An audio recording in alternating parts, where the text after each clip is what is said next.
I will continue to keep you all in my thoughts and dreams. I really hope Tappi's squeaking is getting picked up on the microphone. Tappi, what did you do? Did you bring me another sock? Oh my goodness, Tappi has brought me the 4th sock of the day. Thank you, Tappi. Hey Kiwi, and welcome back to a new episode of Nine Souls. Now, a little bit of unfortunate things have happened. I was recording a whole lot of footage and it did not actually record the gameplay. It recorded the recording software. So we are in a bit of a stunted state. I have found a save file provided by the devs that allows me to basically choose certain locations, basically after major boss fights and story locations, to basically do some local save file manipulation and get back to where we left off.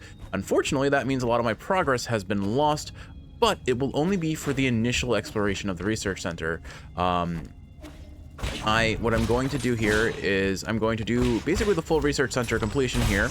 The only thing that I've done off camera was I killed a flower here. That's about it.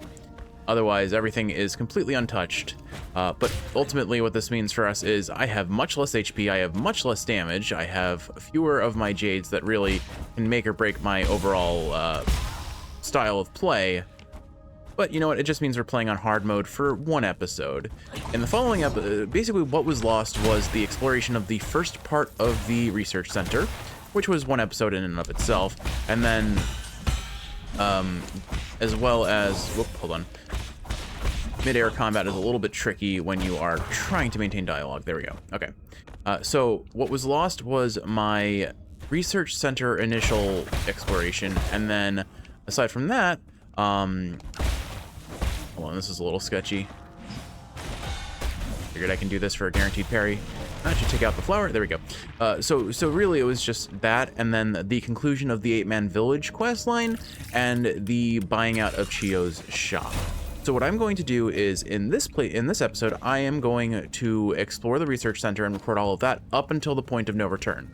Once we reach the point of no return where the final boss fight really starts to like be granted access to us, after that, I will make a kind of shorter episode that has the voice-acted bits from the story, maybe a little bit of me showing what I accomplished just for completion's sake, but the next episode will likely be shorter than average for the sake of not forcing me to just recomplete a bunch of effectively fluff to the overall story, but not also lose out on a whole lot of either.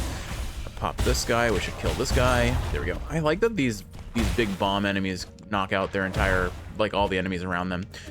Anyway, so trying to generate chi charge and just kill things as I come across. Like this is a good excuse to practice combat, honestly. So it's not the end of the world that I'm gonna have to struggle a little bit here. Believe what I can do for this guy is I can kite him up here and then parry an attack aimed upwards to get my double jump back. Assuming I miss. There we go. I don't miss. There we go. We'll go this way first and just unlock a shortcut to our save point.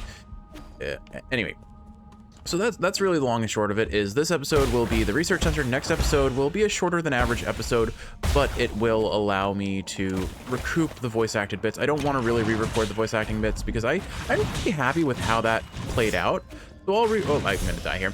I'll re-record the gameplay. And then whenever I have a cutscene to skip to, or I have a cutscene that would have played in that section, I'll just skip to it from my previous recording and overlay the footage. So the commentary won't exactly be live, but it will be what I wanted it to be, I guess is how I would describe it. Because I genuinely am, the first bit was a bit rough, I'll admit. Like, I wasn't unproud of it, but I definitely recognized there was room for improvement, I suppose is how I would describe it. But as we got further and further into the playthrough, particularly once Aegong's line started happening and some flashbacks that Yi has with his sister, I'm really happy with like the progress and development my ability to voice act has had through this series. And I'm really looking forward to sharing that with you, Kiwi. Granted, you were there during the live recording, you were doing a crafty thing, or you were crafting a bit in the background, but you certainly got to hear part of it. So I hope to continue to provide that to you. All right, come on, lift me up. One more. There we go. And up we go. Let's go ahead and get this little goodie bag over here.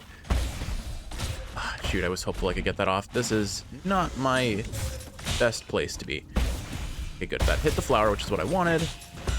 I'm in a really precarious spot, and we're out of it. Okay, good. So, yeah, we'll be finding some upgrades. We'll be upgrading things to our benefit. I did buy the save file did start with some resources, so I did buy some HP. I did buy I upgraded the homing arrow in particular because I figured that will be my most valuable asset for keeping me alive in a lot of instances, since it'll let me no holds barred projectile at people. Passenger token Xiang Yu. Passenger token Xiang Yu. A token carried by Solarians used for identification and as a voyage log can be recycled at the 3D printer. Before I knew it, I found myself far from home. The cramped cabin intensified my longing for the familiar street corners and the lively noodle shop nearby. Each step of this journey deepens my nostalgia for those simpler days. Right or wrong, it no longer holds significance. This cabin will be where I'll rest forever. Ain't that the truth, except you likely just came back to life and I killed you. So here looks like it's here's Chio's brother, it would seem. In my original commentary, I unfortunately described the forearm bone as the femur, which was not a good look, and Kiwi absolutely made fun of me for it. I absolutely know that is the tibia, and wait, the radius and ulna. Oh gosh, Kiwi, maybe anatomy just isn't my strong suit. Radius and ulna, final answer, not tibia and fibula. I know basic limb anatomy. Come on now, Jeff, you are objectively better than this, I would like to think. Oh good, another spider. Anyway, so that's the main thing. So in the next, there isn't really much comment or much character dialogue in this section, but in the next episode, like I said, it'll be a shorter episode. It'll have all of the 8-man quest completion, the Chio quest completion, well, not the Chio quest completion, but the final bit of dialogue with Chio in the pavilion before he goes off on his, well, spoilers for that. You'll see what Chio does. I did not have a chi charge for this. Darn it, I messed up. Oh well, we'll just keep moving along. Dust Guardian recording device 6. Case file number 40. I am taking my senior officer to Ascension Palace. He already finished his Dust Guardian service and was eligible to be discharged for hibernation. However, what appeared before us wasn't a hibernation machine, it was a killing machine. I saw all the others who had been discharged there. Some turned into monsters, and those that didn't were just being kept as experimental subjects. Was there no hope to begin with? We used all our strength to escape here, but now my senior officer is injured and all the medical equipment here is broken. How did it come to this? So the implication here, I believe, is that Aegon was basically... this is kind of following up from the previous episode's conversation that we had with Kalfu. It appears that Aegon was experimenting on the Dust Guardians and turning them into these monsters for whatever reason. Perhaps she was trying to figure out how to alleviate the Tian Ho. Whoa, hold on. Well, I don't know how I thread the needle on that one. Oh, okay, I see the issue. I have the Chi Blast talisman that makes me burn through a bunch of Chi charges at once. But seems like if I dash past this guy, I'm pretty in the clear. Should be able to kill him here and pop. Okay, cool. I guess there was no actual benefit for killing that. Some of these guys do drop items, so I'm unsure where some situations benefit from it and others do not. I can't reach up there. I feel like... remember a way to get up there. Let's see, is there one of these sort of situations going on? Not obviously. Oh, you know what? I remember. We come up from a lower area. I got it. All right. Anyway, so drop down and go this way. So that's the story. So don't be surprised if in the next episode there are like some fade to blacks, or honestly what I'll probably do is, in keeping of the aesthetic of this game, I'll make it kind of like a technology glitch looking aesthetic that transitions to what should have played with the context of what happens in the episode. It also may be that I kind of narrate what I did a little bit, and then when that narration happens, then I need to parry an attack so that I get a recharge back. I really miss the ability to generate a chi charge every time you charge up an unbounded parry. Really miss that. Very genuinely miss that. I have to get the flower from up there. There's one more flower somewhere around here, I think. Oh, there it is. Okay. So I do need a chi charge to be able to do that. Here, do you mind just hitting me real quick? Thanks, buddy. All right, let's go pop that flower. Oh, there was a platform here. I could have just done that. Never mind. So clearly our goal is to break these 3 tendrils holding whatever this fancy little thing up there is.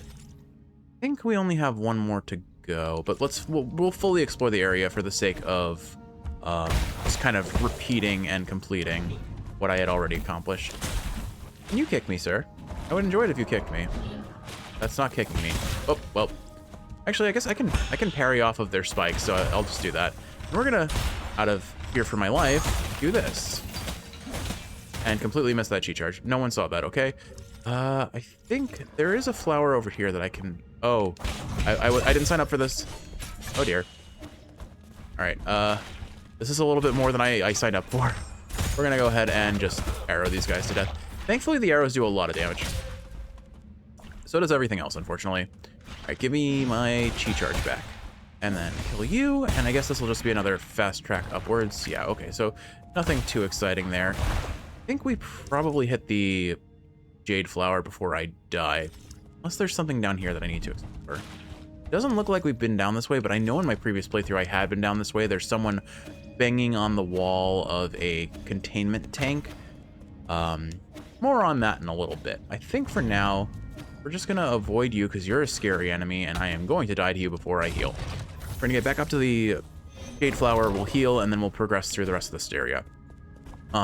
But yeah, so that's the long and short of it. I feel okay with this. It's a little bit of it's certainly a bummer, and yesterday I was really kind of heartbroken about having lost all that progress that I did make reasonable effort into doing. Like, I was at the end of the recording session, I'm just like, I'm pretty proud of what I've accomplished today. And unfortunately, oh gosh, yeah, that was exactly how I expected that to go. Thankfully, we're respawning right next to there, so it's fine. Anyways, but of course I go and check my footage and I'm like, oh, well, at least the part I'm proud of is there. The gameplay, yeah, that takes second fiddle to this, but it is what it is. Can you, sir, please just pay attention to me? I'm a needy cat. I need attention from you, sir. Okay, cool, that was enough of a height. All right, so then the flower we're missing is right here. So we're gonna go ahead and just unload an entire salvo of arrows here. And then we'll pump our chi charges into this guy and just melt him. There's a couple more hits, and this should do it. And good. Fortunately, that does mean that we need a chi charge for this flower, but you're going to provide it for us. Anyway, so yeah. The editing on the next episode is going to be a little bit atypical for this series. Bear with me. It's the best I can do given the circumstances, and I'm okay with that. The following episodes, though, honestly, in my opinion, are pretty much bangers. I'm pretty proud of the voice work that I did. I mean, I'll always be my harshest critic. I recognize that there is still a ton of room for improvement, and the nature of what I am doing also sets me at a minor disadvantage insofar as I have to ad-lib a lot of things. I have to I'm reading the lines blind, or it's a first take, and anyone who's worked in any sort of entertainment knows that the first take doesn't always go as well as you would like it to. So I am comfortable acknowledging that, yeah, it's not the perfection that I would seek from someone else who's actually performing. Or I don't even know if I would say I'm seeking perfection. I'm seeking perfection for myself, no one else really. But I do recognize it as below the standard that I would like to hold myself to, but with that in mind, above the standard of where I started. So all in all, a net improvement that I can be quite proud of.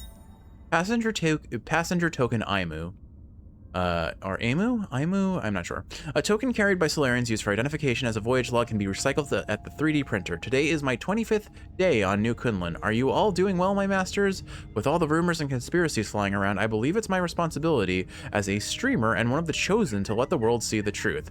I hope everything will get better once we wake up from hibernation. I will continue to keep you all in my thoughts and dreams. I really hope Tappi's squeaking is getting picked up on the microphone. Tappi, what did you do? Did you bring me another sock? Oh my goodness, Tappi has brought me the 4th sock of the day. Thank you, Tappi. I am so happy. You're a good kitty. Hold on, where? Little pet. Yeah. Give her a little bit of a chin scratch. It was a little bit off angle, but I'm sure she's pleased with herself. I'm pleased with her, so... It's one of the cutest things this cat does, is just, she's such a proud little hunter, and thankfully, rather than bringing me the carcasses of dead, oh, hello. Rather than bringing me the carcasses of dead animals, she brings me my socks. Use that arrow to block nothing. All right. Ugh, annoying enemy. There we go. All right, I think that's the upper area fully explored. So let's go ahead and drop down and start heading to the next section of the research center. I will, I think, pop a quick save into the, oh, hello again, you. We're gonna just ignore you. I have no interest in fighting you. We're just gonna pop a quick save into to heal up, and then we'll head down. But yeah, as far as the rest of the talking point of this goes, in the episode that's effectively going to be lost, unfortunately, I was talking about both video games that I'm interested in playing and then our crafting projects. And since I mentioned the crafting project earlier, I'll probably bring that up. But I guess also just because I didn't address it in this episode, it's worth mentioning. So where was I this last, what, 3 months? I know there's been a pretty sizable gap in the recorded episodes. Well, if you haven't watched the Hades episode, what is it, 208, I think, the chaos making 50 heat a breeze sort of episode. Long story short, life was on fire for a bit, aside from just the burnout from work adding up. Mom-in-law tried to die, my cat tried to die, my mom had to go in for surgery and was offered chemotherapeutic meds, and I got pneumonia. And I wish I was making all that up, because that feels like it's just so much it can't be real. But, you know, life is gonna just be that way sometimes, and I don't really care if anyone believes me or not. It was my lived experience, and I don't really want to talk more about it, so I'm fine with just leaving it at that. So with all that said, let's move on. If you really want to hear the story, I only talk about the cat situation because it's quite the emotional roller coaster of a story with a happy ending. And it's important to say that everyone, including myself, is doing well. But that's all we're going to leave it as. I don't need to talk about any further than that, I feel. I've said what I need to. Anyway. All right, so this leads to the point of no return. I did want to explore to the left, but realistically speaking, in my previous playthrough, I did explore to the left. Actually, so since this leads to the point of no return, I guess I dropped quite the bombshell at the end of this episode about how life was miserable for a bit, despite all odds, we made it through with some scars. But like I said, if you care enough to know about the ongoings of my life, the Hades 208 episode in the first 15 minutes kind of explains the situation.